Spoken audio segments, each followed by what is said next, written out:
Alright, well, second part of my testimony, or my story, is, so here it is. I come to the Lord just before my 5th grade year. I'm a Jesus freak. Actually made some songs even when I was in 5th grade. It's pretty cool.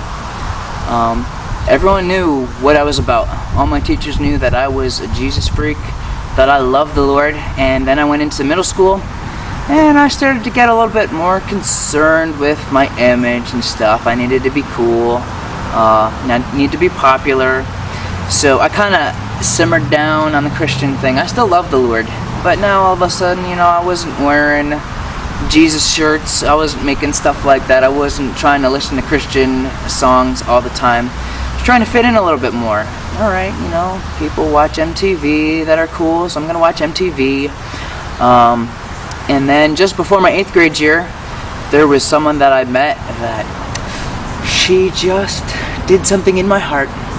And honestly, I created an obsession about this girl, and to me she was everything that I needed. And I just thought she was so beautiful. I just fell in love with her. I didn't really realize at the time, in the mentality of an 8th grader, that I think I fell more in love with falling in love than it actually was with her. Because did I even really know her that much? I just knew what she looked like. I really didn't know her that much. I thought she was cute. But to me, I needed her. And I began a relationship which didn't last very long. And when she broke up with me, I was devastated. Probably because I was obsessive. Some things that I don't think she even knew, like carrying pictures of her in my pocket all the time so I could always look at her. So there's weird stuff. But anyways, it was probably the problem more than anything else is that I put her above God. And if only I'd loved the Lord my God with all my heart, soul, mind, and strength, and then love my neighbor as myself, things would have been fine. But the thing is, I put something else in that spot where God should have been. And so I had this obsession with her, and because she kind of broke up with me, I was like, man, I am going to win her affection. I am going to be cool. I'm going to do whatever it takes. And so I just changed everything about my life. I started swearing because that's the cool thing to do. I'm got to be more like a man. Start listening to that music where people are swearing and they have like bad attitudes. And so I listened to some pretty bad groups, 9 Inch Nails, all these groups. And 9 Inch Nails, the nails is about the nails that put Jesus to the cross.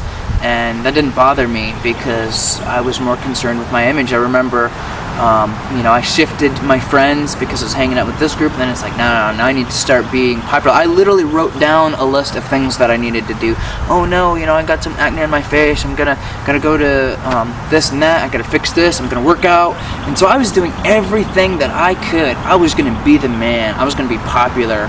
So I started putting people down, making fun of people to feel better about myself, to start kind of getting up there on the ranks in popularity, and it was working. I was starting to hang out with popular people, and but honestly inside I was dying. And even though I was starting to get the thing that I thought I wanted, it was killing me on the inside. I was starting to increase in popularity. Those friends that I started trying to hang out with, I was starting to become one of them. They'd invite me to things that they did. And honestly, I thank God that He protected me from things like sex and drugs and smoking. I never did any of that, thankfully. But it was around people who did that stuff. But anyways, I was getting what I thought I wanted. And honestly, I think maybe it would have been promising. I may have been able to begin a relationship with this person. But so this was my 8th grade year. I met this person just before my 8th grade year. Started going out. We had a relationship for a month and 2 days. Don't ask me how I know that.